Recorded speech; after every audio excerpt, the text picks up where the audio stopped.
بدعات والے جو لوگ ہیں یہ رسول اللہ کی عظمت کے قائل نہیں ہیں، تو جب وہ رسول اللہ کی فضیلت سنیں گے تو مان جائیں گے کہ نہیں صاحب یہ بھی رسول اللہ کی عزت کرتے ہیں، تعظیم کرتے ہیں، آگے لکھتے بھی ہے۔ تو ایسے لوگ رسول اللہ کے فضائل سن کر یہ سمجھ جائیں گے کہ حضور صلی اللہ علیہ وسلم کے متعلق ان کے یہ خیالات ہے۔ میں نے عرض کیا ایسے بیان میں روایات کے یاد ہونے کی ضرورت ہے، اور روایت مجھ کو محفوظ نہیں، میری روایت پر نظر بہت کم ہے۔ یعنی تھانوی صاحب کا علمی لیول کیا ہے؟ رسول اللہ کی فضیلت میں ان کو روایتیں نہیں معلوم، روایتوں پر ان کی نظر کم ہے، روایتیں ان کو یاد نہیں، محفوظ نہیں۔ تو جس شخص کو نہ رسول اللہ کی فضیلت میں کوئی حدیث معلوم، جس شخص کو نہ رسول اللہ کی فضیلت کی کوئی روایتیں یاد، اس کی تعلیم کو یہ کیا کام کریں گے؟ تو سمجھ میں آیا کہ یہ سب مقصد کچھ اور ہے، بتایا کچھ اور جا رہا ہے۔ بتایا تو جا رہا ہے کہ دین کی طرف آؤ، بتایا تو جا رہا ہے کہ نماز کی طرف آؤ، مقصد یہ سب نہیں ہے، مقصد ہے ایک نئی قوم پیدا کرنا ہے۔ چلیے آئیے، ان کے ایک بزرگ تھے مولانا تھانوی صاحب کے، یہ عقائد دیوبند ہے جن کے پیچھے تبلیغی جماعت چل رہی ہے، جن کو اپنا پیشوا اور بزرگ مانتی ہے۔ یہ میرے پاس 2 ایڈیشن ہے، میں بھی اس وقت پرانا ایڈیشن لایا ہوں۔ اس کتاب کا نام ہے براہین القاطعہ۔ کیا نام ہے؟ براہین القاطعہ، یعنی وہ دلائل جس کا کاٹنا ناممکن ہو، یہ ترجمہ اس کا۔ براہین کے معنی ہوتے ہیں دلیلیں، قاطعہ وہ دلیل، وہ دلائل جس کی توڑ نہ ہو، جس کی کاٹ نہ ہو، یہ کتاب کا نام ہے۔ لکھنے والے مولانا اشرف علی تھانوی صاحب کے استاد جن کا نام ہے مولانا خلیل احمد امبیٹوی صاحب۔ اس کتاب میں دیکھیے کیا تعلیمات دی گئی ہے۔ ابھی اس کا ایک نیا آف سیٹ پہ ایڈیشن آیا جس کا صفحہ 63 ہے، اور یہ پرانے ایڈیشن سے میں بتا رہا ہوں جس کا صفحہ نمبر 30 ہے۔ کہتے ہیں مدرسے دیوبند کی عظمت حق تعالیٰ کی بارگاہ پاک میں بہت ہے۔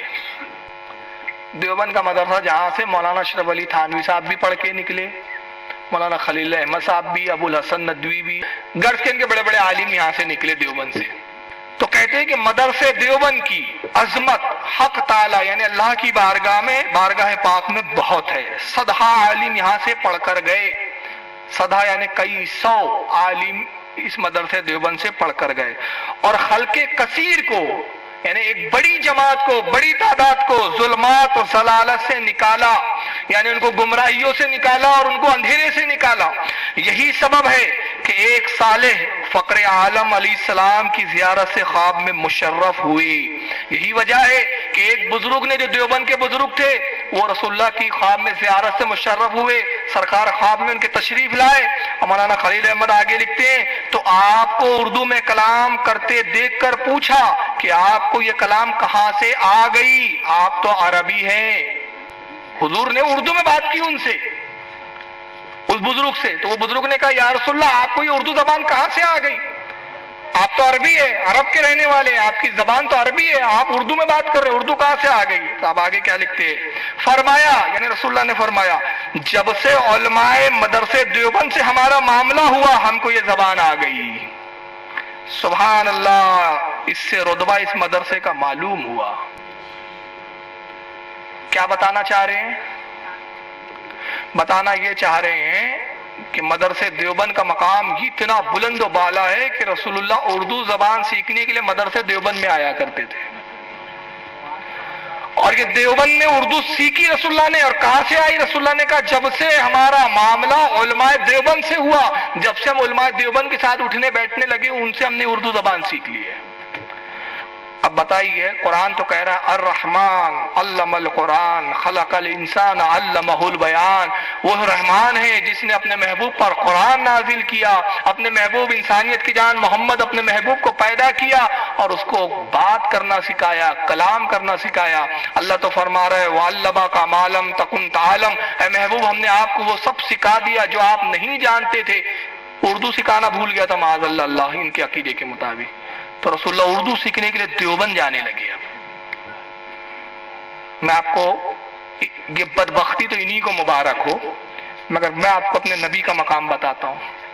حالانکہ ایک کتاب ہے تقویۃ الایمان مولانا اسماعیل دہلوی کی، جو ان کے بہت بڑے بزرگ ہیں، انہوں نے اب تقویۃ الایمان کے صفحہ نمبر 100 پر لکھا ہے کہ رسول اللہ نے بھی فرمایا کہ میں بھی ایک دن مر کر مٹی میں مل جاؤں گا، میں بھی ایک دن مر کر مٹی میں ملنے والا ہوں۔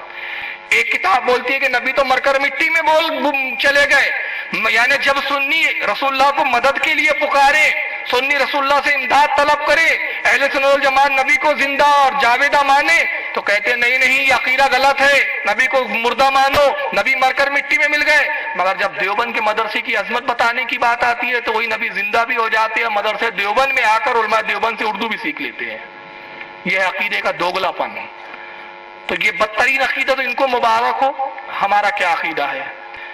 قصاص الانبیاء کتاب ہے، وہ کتاب نہیں جو عام طور پہ غیر معتبر ہے، میں اس میں بھی بتا دوں 2 کتابیں آتی ہیں، قصاص الانبیاء غیر معتبر کتاب ہے، اس میں بہت ساری روایتیں من گھڑت ہیں، مگر ایک قصاص الانبیاء ابن کثیر نے لکھا، جن کو یہ سب سے زیادہ مانتے ہیں، علامہ ابن تیمیہ کے شاگرد ابن کثیر، بہت ضخیم کتاب لکھی قصاص الانبیاء، اور قرآن و حدیث کی حوالوں سے لکھا، اور اس کتاب میں ابن کثیر نے دعویٰ کیا کہ میں نے جتنی حدیثیں اس میں جمع کی ہے سب صحیح حدیثیں ہیں۔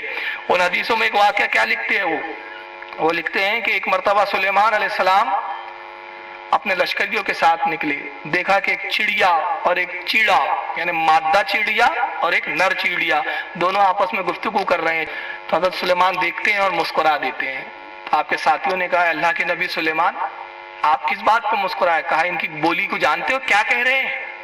انہوں نے کہا ہم نہیں جانتے، اللہ بہتر جانے، آپ بہتر جانے، ہم کیسے جان سکتے کہ چڑیا کیا، ہمیں تو چو چو چو کی آواز آ رہی ہے۔ سلیمان کہتے ہیں میں اس بات پہ ہنسا کہ یہ چیڑا اس چڑیا سے کہہ رہا ہے کہ تو مجھ سے شادی کر لے، میری ہو جا، مصر کے حرام میں تیرے لیے گھونسلہ بنا دوں گا۔ تو اللہ کا نبی سلیمان چڑیوں کی بھی بات جانتا ہے، پرندوں کی بھی زبان سمجھتا ہے، تو اللہ کے نبی سلیمان جو رسول سے ادنا ہے وہ تو جانوروں کی بولیاں سمجھے، مگر ہمارے نبی کو انہوں نے اتنا محتاج بنا دیا، اتنا محتاج سمجھ لیا کہ معاذ اللہ اردو بھی نہیں آتی ان کو۔ چلیے یہ تو بات تھی نبی سلیمان کی، خود نبی کی میں بات کروں۔ اللہ کے نبی صلی اللہ علیہ وسلم ایک مرتبہ تشریف لے جاتے ہیں، ایک میدان میں پہنچے تو ایک اونٹ کو آتا ہوا دیکھا، صحابہ نے اس کے یا رسول اللہ ہٹ جائیے، کنارے ہو جائیے، یہ اونٹ پاگل ہو گیا ہے، جو سامنے آتا ہے اس کو کاٹ کھاتا ہے، ہمیں ڈر ہے کہ کہیں آپ کو نقصان نہ پہنچائے۔ اللہ کے نبی نے فرمایا ہر جانور اور ہر شے مجھے جانتی ہے سوائے شریر جنوں اور شریر انسانوں کے کہ میں نبی ہوں۔ ہر جانور مجھے جانتا ہے، ہر شریر پرند مجھے پہچانتے کہ میں اللہ کا نبی ہوں، سوائے کس کے؟ شریر جناتوں کے اور شریر انسانوں کے، یہ مجھے نقصان نہیں پہنچائے گا، تم ہٹ جاؤ۔ صحابہ ہٹ گئے، اللہ کے نبی اس اونٹ کے قریب گیا جو پاگل ہو گیا تھا، دیوانہ ہو گیا تھا، جو سامنے آتا اس کو کاٹ کھاتا، نوچ لیتا۔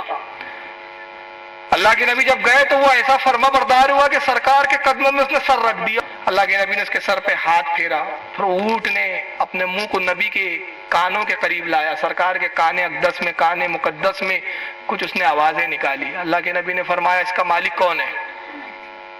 اس اونٹ کا مالک کون ہے؟ ایک صحابی آگے بڑھے، یا رسول اللہ میں اس کا مالک ہوں۔ فرمایا یہ تمہاری شکایت کر رہا ہے اور یہ کہہ رہا ہے یہ اونٹ مجھ سے کہ میرا آقا، میں یا رسول اللہ میں پاگل نہیں ہوا ہوں، میں دیوانہ نہیں ہوا ہوں، معاملہ یہ ہے کہ میرا آقا مجھ پہ بوجھ لادا کرتا تھا، مجھ سے خدمت لیتا تھا، میں نے فرما برداروں کی طرح اس کی خدمت کی، مگر جب میں بوڑھا اور ضعیف ہو گیا تو یہ مجھے کاٹنے کی فکر میں ہے، میرے گوشت کو کھانے کی فکر میں ہے، تو میں نے اپنی جان بچانے کے لیے یا رسول اللہ یہ پاگل پن کا سونگ رچا رکھا ہے، میں پاگل نہیں ہوں۔ اللہ کے نبی نے فرمایا کیا یہ سچ کہہ رہا ہے؟ وہ صحابی کہتے یا رسول اللہ یہ اونٹ سچ کہہ رہا ہے، میرے گھر میں بات ہو رہی تھی، یہ بوڑھا ہو گیا ہے، بوجھ نہیں اٹھا سکتا، کوئی کام کرنی ہے، اب کیا کریں گے اس اونٹ کو پال کے، اس کو کاٹو، گوشت کھا پی کے صاف کرو، مگر اسی دن سے اس نے کاٹنا شروع کر دیا تو ہم نے چھوڑ دیا۔ تو اللہ پاک فرماتے ہیں اے میرے صحابی تو چاہے تو اس کی اجرت لے لے اور یہ اونٹ مجھے دے دے۔ کہا یا رسول اللہ ویسے بھی ہمارے کام کا نہیں، میں آپ کو ہبہ کرتا ہوں تو فتن عطا فرماتا، نظر کرتا ہوں۔ اللہ کے نبی نے اس اونٹ کو قبول کیا اور اس کے بعد کیا فرمایا ہے؟ اونٹ تو آزاد ہے، جنگل میں جا اور جو چاہے چر اور جو کھانا چاہے کھا، تو آزاد ہے۔ وہ اونٹ پھر رسول اللہ کے کان کی طرف منہ لاتا ہے، پھر کچھ جملے کہتا ہے، راوی حدیث کہتے ہیں کہ ہم نے دیکھا کہ اونٹ کی آنکھوں میں آنسو تھے اور اللہ کے نبی کی آنکھوں میں بھی آنسو آ گئے، اللہ کے رسول بھی رونے لگے، اونٹ بھی روتا ہے۔ صحابہ عرض کرتے یا رسول اللہ یہ اونٹ نے کیا کہا جو رو بھی رہا ہے اور آپ بھی اس کے کلام سے رو پڑے؟ اللہ کے نبی نے فرمایا میرے صحابیوں جانتے اونٹ نے کیا کہا؟ اس نے کہا یا رسول اللہ آج آپ نے مجھے آزاد کیا ہے، میں اللہ کی بارگاہ میں دعا کرتا ہوں رب کائنات آپ کی امت کو جہنم سے آزاد کر دے۔ یہ ہمارا نبی ہے جو اونٹوں کی بھی زبان سمجھ رہا ہے۔ اردو نہیں آتی تھی اس کو، صرف دیوبند کے مدرسے آنا پڑا، معاذ اللہ ثم معاذ اللہ، لعنت اللہ علی القاذبین، اللہ کی لعنت ہو ان مردودوں پر۔ اور ان کی خود کی اردو کیا ہے معلوم ہے؟ یہاں اہل علم بھی بیٹھے ماشاءاللہ، عبارت لکھی گئی کہ وہ سائل بزرگ نے پوچھا یا رسول اللہ آپ کو یہ کلام کہاں سے آ گئی؟ یہ آ گئی جو ہے یہ مؤنث ہے اور کلام مذکر ہے، یعنی جو اردو والا سکھانے والے ان کی خود اردو صحیح نہیں ہے۔ کلام آ گیا ہونا چاہیے تھا، مگر یہ اللہ کی مار تھی کہ جس عبارت میں تم نبی کو بے علم بتا رہے ہو، اللہ تعالیٰ نے ایسا ذلیل کیا، ایسی لعنت مسلط کی کہ اسی کلام میں تم سے لکھنے میں کوتاہی ہو گئی اور تمہاری خود اردو بگڑ گئی۔ تو یہ ان کی عقیدہ ہے کہ اردو نبی ہمارے ہاں سیکھتے تھے، اور یہ پھر دعویٰ کرتے ہیں ہم نماز کی بات لے کے۔ میں کہتا ہوں نماز کی بات بعد میں، کون سا سنی امام ہے جو نماز کا قائل نہیں ہے؟ آپ کو میں آپ سے پوچھتا ہوں بڑی ذمہ داری کے ساتھ، کوئی ایسا مولانا بتاؤ آپ جس نے یہ کہا ہو کہ لوگوں نماز پڑھنے مت آیا کرو، جاؤ گھر میں سو جایا کرو، مت آیا کرو؟ کوئی مولانا ہے ایسا؟ ہے کیا آپ کے ٹریننگ میں ہے کوئی مولانا ایسا؟ ہر مولانا بولتا ہے نماز پڑھو، نماز فرض ہے، ابھی ہمارے مولانا صاحب بھی نماز کی تلقین کر رہے تھے۔ تو نماز سے اختلاف کس کو ہے؟ اختلاف تو ان چیزوں پر ہے، جس پر اختلاف ہے اس پر بات کرنی چاہیے۔ چلیے ایک اور بات یاد آ رہی ہے رسول اللہ کی، اللہ نے کتنا علم عطا کیا تھا اپنے محبوب کو۔ نبی پاک نے اپنے صحابہ کو بلایا، کہا میں چاہتا ہوں کہ اسلام کا پیغام دنیا کے کونے کونے میں جائے، ہر ملک میں جائے، ہر بستی پہ جائے۔ تو صحابہ عرض کرتے یا رسول اللہ آپ جو ہم سے خدمت چاہتے ہم تیار ہیں۔ ایک صحابی سے کہا تم فلاں ملک کی طرف جاؤ، دوسرے سے کہا تم فلاں ملک کی طرف جاؤ، تم فلاں ملک کی طرف جاؤ، تم فلاں ملک کی طرف جاؤ۔ الگ الگ ملکوں اور الگ الگ خطوں کی طرف بھیج رہے ہیں آپ۔ عرض کرتے یا رسول اللہ آپ ہمیں ان ملکوں کی طرف بھیجتے ہیں جہاں کی زبانیں الگ ہیں، وہ ہماری زبان نہیں سمجھتے، ہم ان کی زبان نہیں سمجھتے، تو ہم ان کو کیا سمجھائیں گے اور وہ ہمیں کیا بتائیں گے؟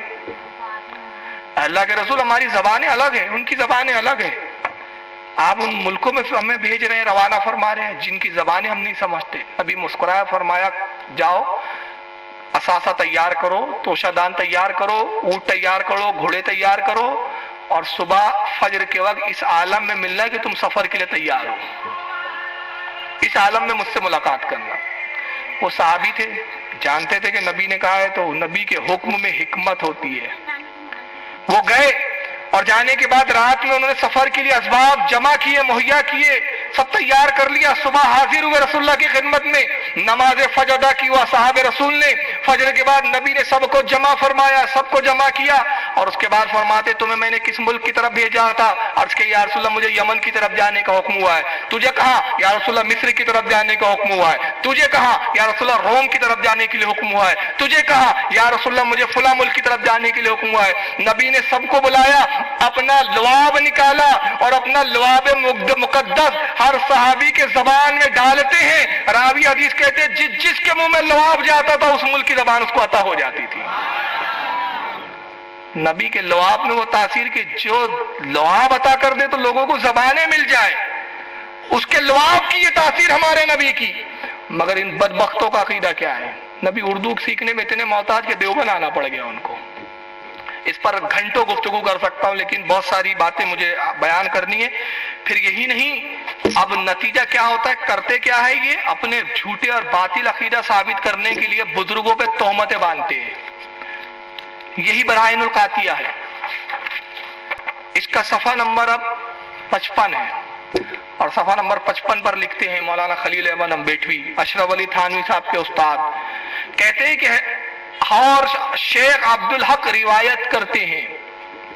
شیخ عبدالحق کون؟ شیخ عبدالحق محدث دہلوی روایت کرتے ہیں کہ مجھ کو دیوار کے پیچھے کا بھی علم نہیں۔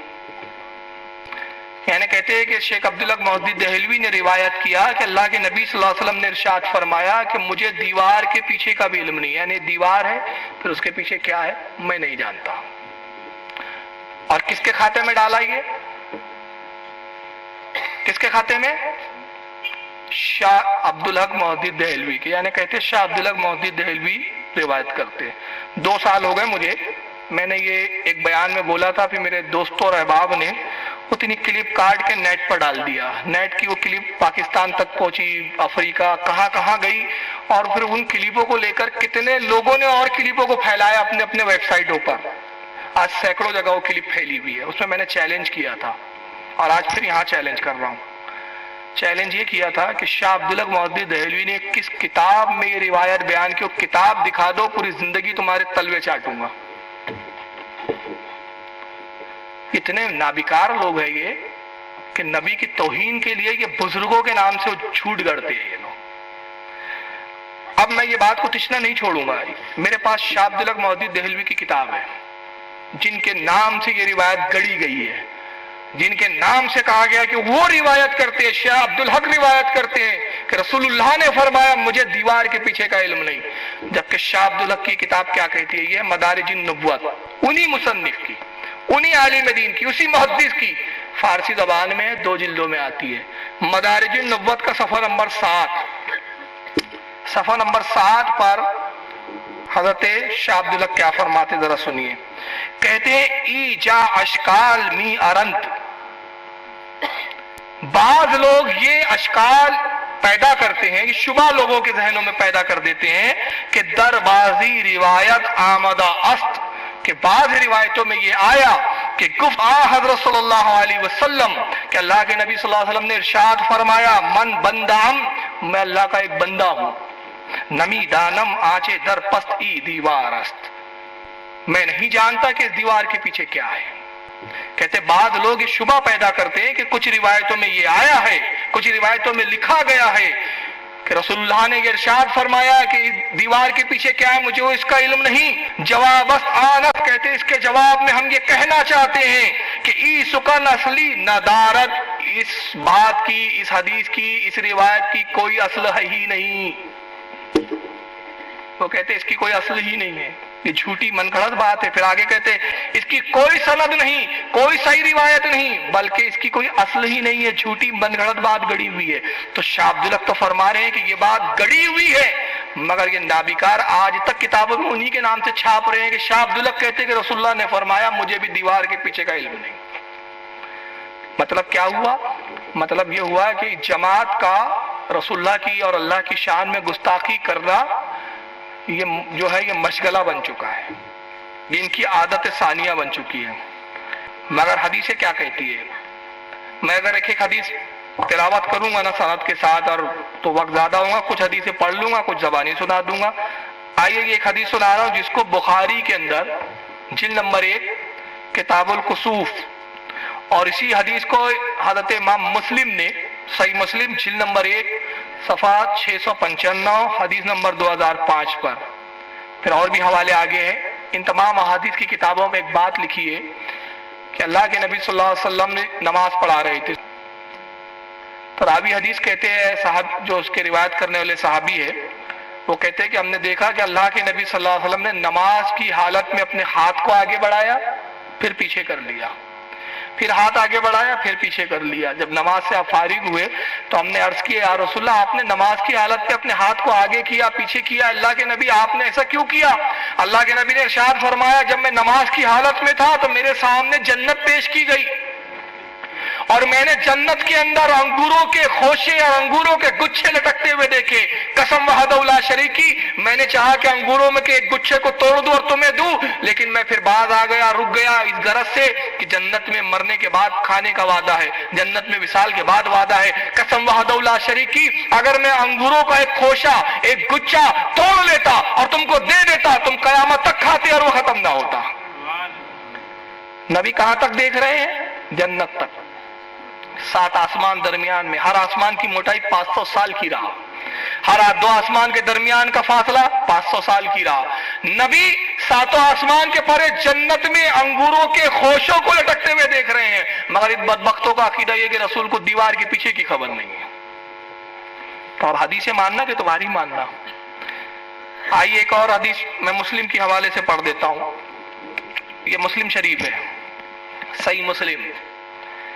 اس مسلم کے اندر امام مسلم نے اس کی جلد نمبر 1 ہے اور حدیث نمبر اس کی 862، کتاب الصلاۃ. امام مسلم پوری سند کے ساتھ حضرت ابو ہریرہ رضی اللہ تعالیٰ عنہ سے روایت کرتے ہیں. کہتے ہیں عن ابو ہریرہ رضی اللہ تعالیٰ عنہ کہتے ہیں ان رسول اللہ صلی اللہ علیہ وسلم قال هل ترون قبلتی ہا ہنا. ابو ہریرہ کہتے ہیں کہ اللہ کے نبی صلی اللہ علیہ وسلم نے نماز کے وقت نماز پڑھائی اور نماز سے فارغ ہونے کے بعد صحابہ سے فرمایا کیا تم یہ سمجھتے ہو کہ میرا رخ کعبے کی طرف ہے؟ اب یہ روایت کا پس منظر کیا ہے اس حدیث کا؟ بعض صحابی کھجا رہے تھے، بعض ادھر ادھر دیکھ رہے تھے، اور یہ سرکار کے پیچھے نماز پڑھ رہے ہیں، اللہ کے نبی آگے ہیں مصلی پر. تب وہ کہتے ہیں کہ اللہ کے نبی نے نماز پڑھنے کے بعد جب نماز سے فارغ ہوئے تو صحابہ کی طرف مخاطب ہوئے اور کہا حل ترون قبلتی ہا ہنا، کیا تم یہ سمجھتے ہو کہ میرا رخ کعبے کی طرف ہے؟ صرف میں کعبے کی طرف دیکھتا ہوں. فواللہ لا یخفی علی رکوعکم ولا سجودکم، قسم اللہ رب العزت کی تمہارا رکوع بھی مجھ سے چھپا ہوا نہیں ہے، تمہارا سجدہ بھی مجھ سے چھپا ہوا نہیں ہے. میں تمہارے سجدوں کو بھی دیکھتا ہوں، تمہارے رکوع کو بھی دیکھتا ہوں. اور فرمایا انی لا اراکم وراء ظاہری، اور اس کے بعد فرماتے میں تمہیں اپنے پیچھے ایسے ہی دیکھتا ہوں جیسے میں سامنے دیکھتا ہوں. میں پیچھے سے بھی ایسے ہی دیکھتا ہوں جیسے سامنے، یعنی میرے لیے پیچھا اور اگلا کوئی فرق نہیں ہے، میں اللہ کا نبی ہوں، میرے لیے سب یکساں ہے. تو تم کیا یہ سمجھتے ہو کہ میرا رخ سامنے تو میں پیچھے نہیں دیکھتا؟ بقسم خدا کی میں پیچھے بھی ایسے ہی دیکھتا ہوں جیسے سامنے دیکھتا ہوں. یہ مسلم کی صحیح حدیث ہے. اور اس کو اور کن کن لوگوں نے لکھا؟ بخاری میں امام بخاری نے بھی اس حدیث کو نقل کیا جلد نمبر 1 حدیث نمبر 408 پر، اور امام نسائی نے سنن نسائی کے اندر جلد نمبر 1 حدیث نمبر 154 کے اندر، اور موطا امام مالک میں امام مالک رحمت اللہ تعالی علیہ نے جلد نمبر 1 حدیث نمبر 399، اور مسند احمد میں امام احمد ابن حنبل رحمت اللہ تعالی علیہ نے جلد نمبر 2 صفحہ 800 حدیث نمبر 811 پر اس کو نقل کیا. اتنے محدثین نے اس حدیث کو نقل کیا. بخاری اور مسلم ہی کافی ہے میں تو سمجھتا ہوں، کیونکہ قرآن کے بعد سب سے افضل کتاب بخاری ہے. تو جب بخاری میں یہ حدیث، مسلم میں تمام حدیثیں صحیح حدیثیں ہیں، تو یہ صحیح حدیثیں بتا رہی ہے کہ اللہ کے نبی کہہ رہے ہیں میں پیچھے بھی ایسے دیکھتا ہوں جیسے سامنے. مگر یہ نابکار تبلیغی جماعت والوں کا عقیدہ یہ ہے کہ نبی کو دیوار کے پیچھے کی خبر نہیں. تب ہم حدیث کو مانیں اور دعویٰ ہے کہ ہم حق پر ہیں. چلیے ایک اور حدیث میں سنا دیتا ہوں اس تعلق سے، تاکہ ہمارا بیان فضیلت رسول کے ساتھ بھی چلتا جائے. یہ ہے میرے ہاتھ میں شرح زرقانی، حضرت امام عبد الباقی زرقانی رحمت اللہ تعالی علیہ کی تصنیف ہے. مارکۃ العرب 12 جلدوں میں ملتی ہے. یہ اس کی 10ویں جلد ہے. جلد یعنی والوم ہوتا ہے، یہاں کچھ پڑھے لکھے نوجوان جلد نہیں سمجھیں گے، اردو لفظ ہے. جلد یعنی والوم، یعنی کل 12 والوم میں 10واں والوم ہے. امام عبد الباقی زرقانی رحمت اللہ علیہ کیا فرماتے ہیں؟ کہتے ہیں اخرجت طبرانی، امام طبرانی رحمت اللہ علیہ نے اس کو بیان کیا. عن ابن عمر رضی اللہ تعالیٰ عنہ، حضرت عبداللہ ابن عمر سے روایت کرتے ہیں قال قال رسول اللہ صلی اللہ علیہ وسلم. حضرت عبداللہ ابن عمر صحابی رسول کہتے ہیں کہ اللہ کے نبی نے ارشاد فرمایا ان اللہ قد رفع لی الدنیا. اللہ کے نبی کہتے ہیں لوگوں، پروردگار نے پوری دنیا کو میرے سامنے کر دیا ہے. پوری دنیا میرے سامنے کس طرح؟ فانا انظروا الیہا و الی ما ہوا قائم فیہا الی یوم القیامہ، اور جو کچھ قیامت تک ہونے والا ہے وہ سب میری نگاہوں کے سامنے ہے، میں ان کو دیکھ رہا ہوں. جو کچھ قیامت تک ہونے والا ہے.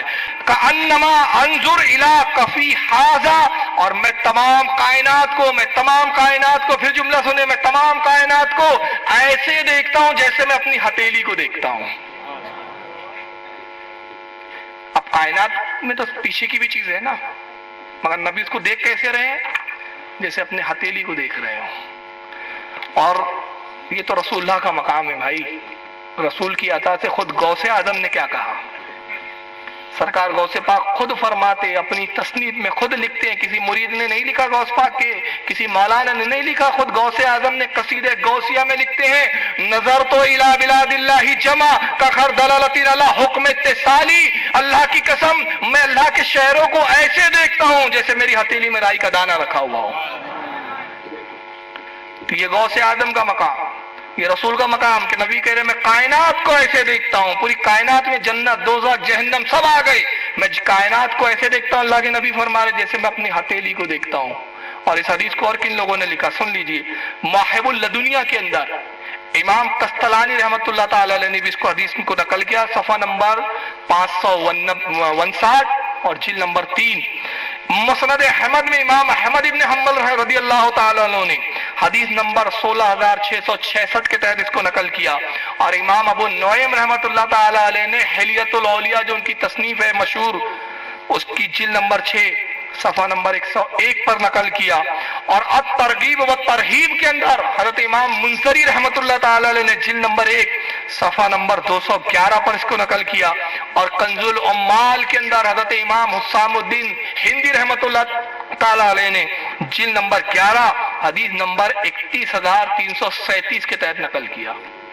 اور بھی حوالے ہیں میرے پاس۔